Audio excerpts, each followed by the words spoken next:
Got people on top of where your guys are at. Oh my god, dude. That's long.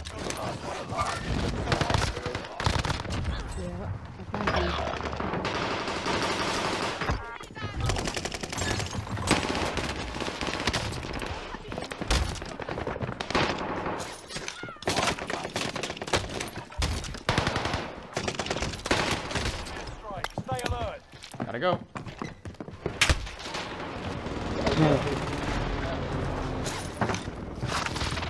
You guys ever see movement like this?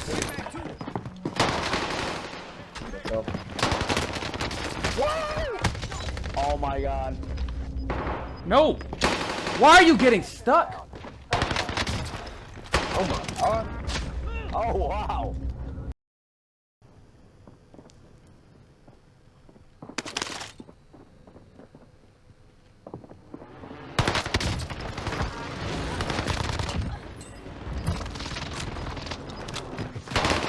No. Wow.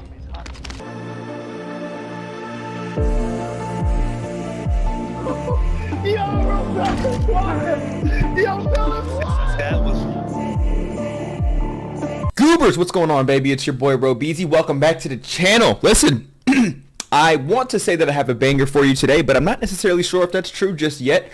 You are going to have to be the judge of that. Today I want to review the Fortune's Keep map that just came out this past Wednesday. I wanted to give myself at least a week to really see the map, play on it a couple of games, and not just base how much I like the map or how much I would view it objectively based on how well I do on that. I think a lot of players have a tendency to do that. So I went ahead and I was playing Fortune's Keep literally all this entire past week, a couple of times on stream. I know you guys saw that. And I've heard a lot of mixed reviews. Some people say they love it, some people say they hate it. And honestly, I think I have a lot of different pros and cons on both sides. But I want to go ahead and just address a couple of those first.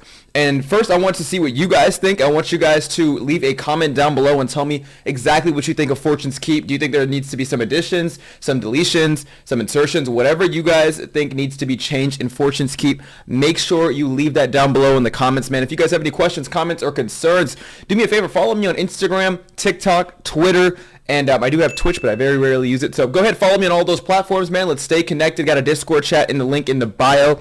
But other than that, let's get to it.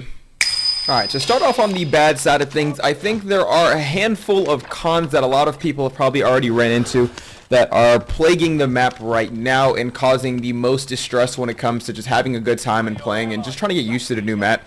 I think there's a lot of unintentional movement barriers when it comes to windows, rocks, and ladders. For some odd reason, I'm not sure if this is just a me thing, maybe my movement just sucks, I'm not Joe Woe, but at the end of the day, I cannot go through some windows and I can't climb up some ladders immediately. And for someone that relies on their movement like me, I think there's a lot of other sweaty players that have probably experienced the same thing, and it's gotten them killed and sent back to the lobby plenty of times, and it's probably been one of the most frustrating things about this map. I think there's a lot to be desired in this map, but when it comes to having those unintentional barriers that are holding you back, especially when you're really getting mixy and you're kind of in the thick of things, excuse me. Oh my God. It gets really irritating, and that's definitely something that Activision's gonna have to address. I'm not sure if that's a textures thing, but the textures seem fine. It just, for some odd reason, you guys can see in some of these clips, I literally just can't do anything about it. I can't move through a window, I can't climb up a ladder just with fluidity. I think there are some walls that I should be able to climb, or I should be able to at least like grab onto if you double tap X or A depending on your controller, but it just seems like that's not necessarily something that's happening as smoothly as it should be.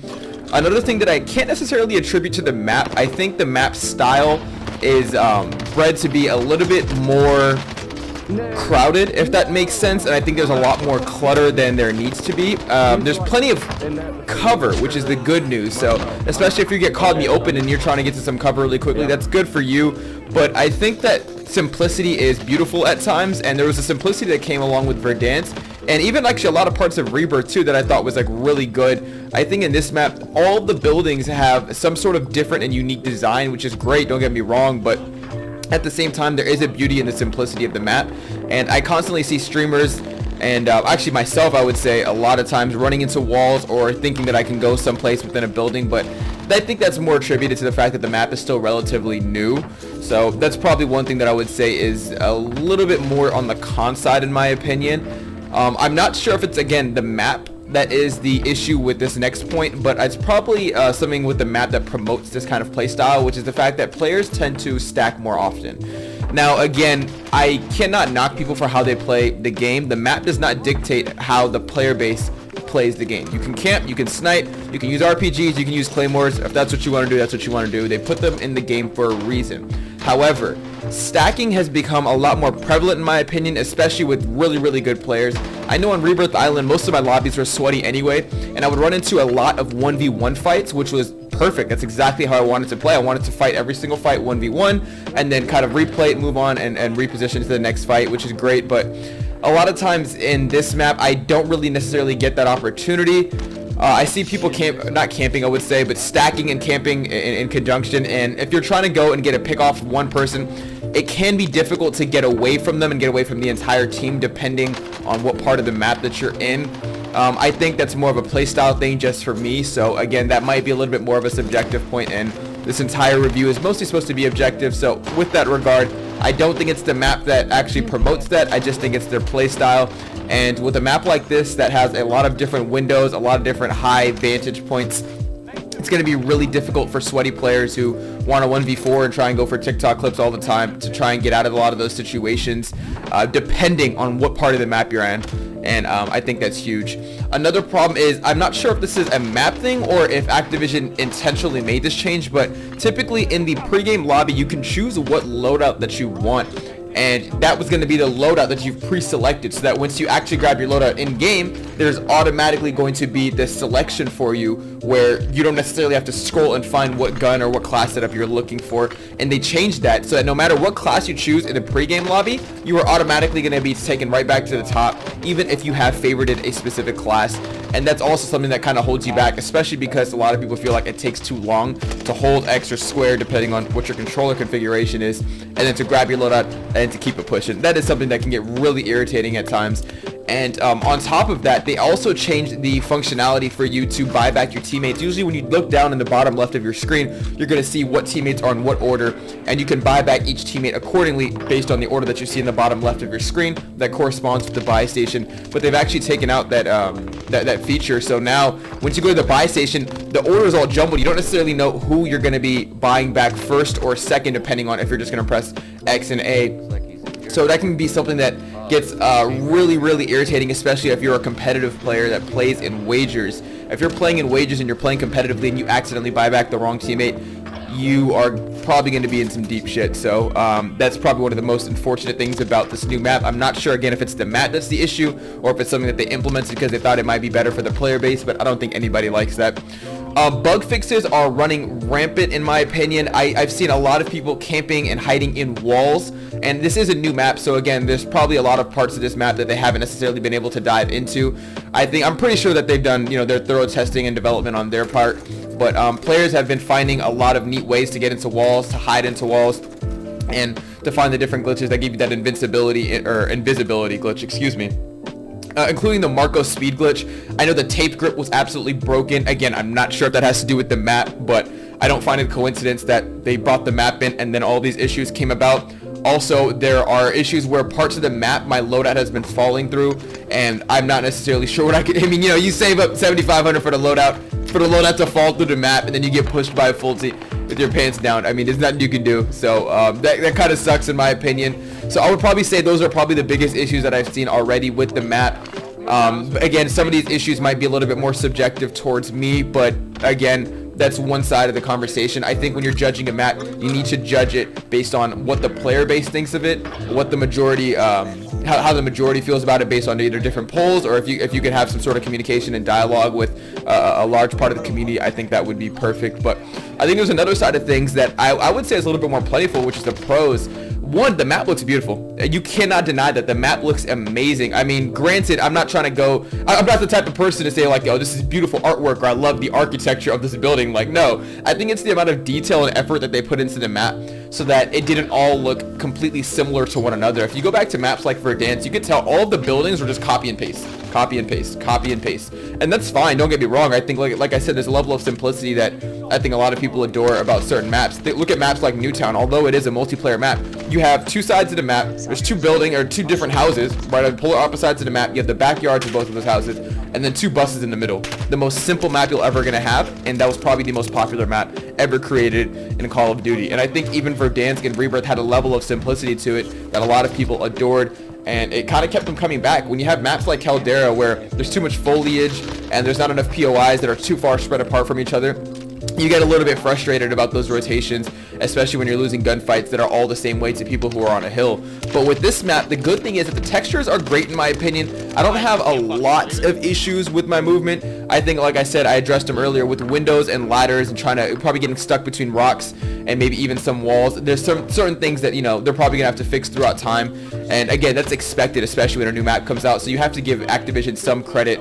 The lighting is fine in the majority parts of the map. I have to put this in the pro section because I know there are certain parts of Rebirth Island where you cannot see a player, especially when you're getting into a one-on-one gunfight. I'm not sure if sometimes it's the guns and the flashes or if it's just the lighting in that specific part of the map. But if you go down to showers and there's this little the alleyway right next to showers on the bottom of prison, there are certain parts of that where you're fighting somebody in a one-on-one and you just genuinely can't see, especially if you have a rose skin, or if the other person has a rose skin, you can just chalk it up to a loss.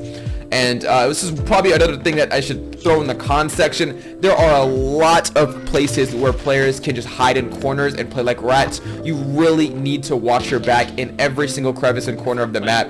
I mean, people can camp in rooftops, people can camp on stairs, people can camp on top of buildings. I mean, it's genuinely a variety of places where people can sit and hold out on a position and probably just get a lot of shots off.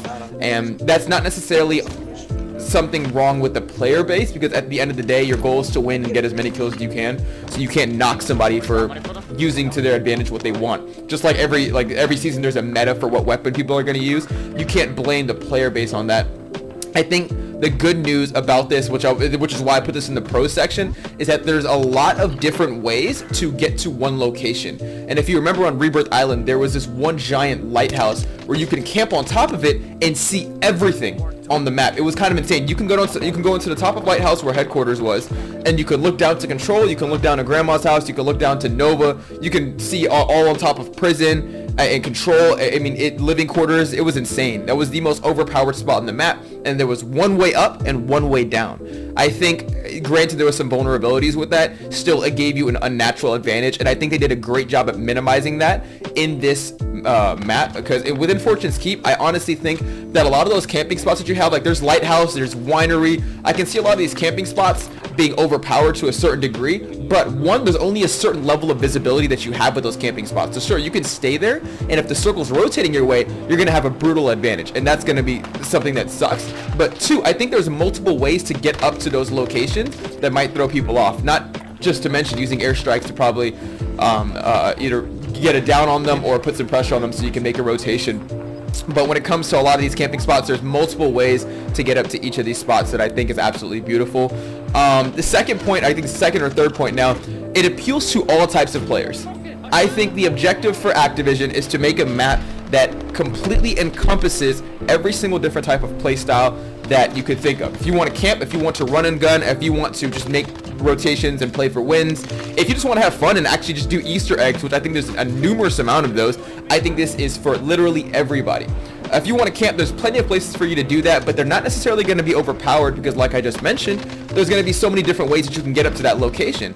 If you are a run and gun player, you're going to have to make sure that you are well aware of where you are on the map and what the map layout actually looks like, because again, there's a lot of buildings in this map that have a very unique layout, and I find myself running into walls and my movement's kind of getting a little bit more choppy because I'm not 100% used to the map. If you are one of those players that's constantly running into walls or is constantly going into the wrong place at the wrong time just because you're not experienced with the map, that's something that you're going to have to get used to. But at the end of the day, I think it benefits you more because there's a lot more cover, and if you get into sticky situations, there's a lot more maneuverability and corners that you can cut to kind of reposition yourself and to play it up and to get back into the fight. So I think, especially for players like myself, if you are extremely sweaty and you like to just jump into the fight, there's a lot of different ways you can do that. I think there's plenty of different POIs on this map too, and they're all spread out perfectly across the map. There's equal loot on all parts of the map. I think the loot in terms of money or gold in the sense is a little bit lacking in my opinion. For a map that promotes gold as the standard of what you're trying to go for in Fortune's Keep, there's not really a lot of that you find in crates. Most of the gold or loot that you're going to find is probably just going to be on the ground. But the good news is they do have a lot of those reusable red, I think it's like red and blue boxes that constantly resupply every like minute or two, which is great because especially when you're trying to regain on this map or regain really on any map, it's super difficult to do that, especially when 90% of the map has been looted halfway through the game. So it gets really difficult to do that, and I think they did a great job at balancing that. And there's plenty of different places for you to land to kind of get yourself started. I already touched on how there's multiple pathways to entry for all the different spots in the map, which is great. There's not one spot where you can just camp in and be like, yep, this is the overpowered spot. I'm going to be camping here for the rest of the game, and I'm going to drop 20 kills. It's very rare that you're going to find a spot that you can do that on this map. And if you do, I think you're going to essentially attract a lot of attention to yourself at a certain point where you're just going to need to start moving out and rotating on your own. The third thing is I think this is actually holds us out until Warzone 2. Warzone 2 is coming right around the corner. If you think about it, it's going to be less than a year from now because Modern Warfare 2 is going to be released on October 28th, which is wonderful. I think a lot of people are looking forward to that. But this is going to buy us a lot of time because this map, along with Caldera and Rebirth, are all three different maps that you're going to have different feelings for. And I know that they're going to put this map in rotation along with the other three very shortly. I think sometime within the next week, which is beautiful because a lot of people have been feeling like Rebirth has been getting very old and Caldera is extremely hit or miss. Personally, I'm not a big fan of it for other reasons. But if you don't like those two maps, I think Fortune's Keep is a great way to hold out, especially with Warzone 2 and Modern Warfare 2 coming right around the corner. And I think it's actually something that we can be very optimistic about because even if you don't like this map, it is something different. I think they have new contracts and they have new Easter eggs that a lot of people have been very, very happy with. And if you're somebody who just wants to hop on the game after work, you just want to grab a beer and hang out with your buddies, a lot of these Easter eggs are absolutely wonderful. I think they're great. They're not overpowered or anything. I think they give you a lot of different variety in the game. If you want to try and go and do the wine bottles and get some super ultra powered gold weapons, you can definitely do that. And if you actually want to go to the beach side, or I think it's cemetery, excuse me, where you want to grab a shovel and raise zombies, I think that's super cool and get loot in different kinds of ways. You can throw a knife at a dartboard in I think it's in town, where you grab a knife off of the watermelon, throw it at the dartboard, and then you get like a new gun. So these are all really cool knick-knack features that I'm not going to say is going to impact the game in terms of how competitive it is. I mean, nobody really cares. It's all public matches anyway, which is an entirely different issue. But at the same time and token, if you're just one of those people that just want to have fun and enjoy the game and enjoy the different features and how it feels and how the map looks, I think this is an absolutely great way to do that, and they have plenty of Easter eggs to make that happen. Now, new contracts and Easter eggs. Now, the new contract that I noticed was the black market contract. I think that's absolutely insane. You can get a specialist bonus, loadout markers. I think there is a certain type of concussion grenade that gives you certain codes that you can use to access different parts of the map, kind of like the vault on Rebirth Island and some of the bunkers on Verdansk, which is super cool. That's just something to add a lot of feature to the game. And yeah, I think that's pretty much it when it comes to the pros. I think the pros overall outweigh the cons by a decent margin. I will say at first, this is going to be my opinion. I wasn't a big fan of the map because I felt like it was going to promote camping, but as I started playing the map for a couple of days, I realized that no matter how many campers there are, about a month ago, they increased the health by about 50 points. So the base health is, I believe, 150 now, which is wonderful because even if you are camping, there's a lot of different ways that you can get to cover. There's a lot of different ways that you can rotate on people, and there are a lot of different ways that you can actually overpower the different spots that are that are being either camped or being sat on by stacking teams. And if there are people on rooftops, let's just say in different parts of town, it's very easy to maneuver your way out of that because there's a lot of different cover. There's a lot of different ways that you can kind of get around those areas. And for me personally, I'm a run and gun type of player. I like to just get into the action, and I want to have a bunch of one-on-one gunfights.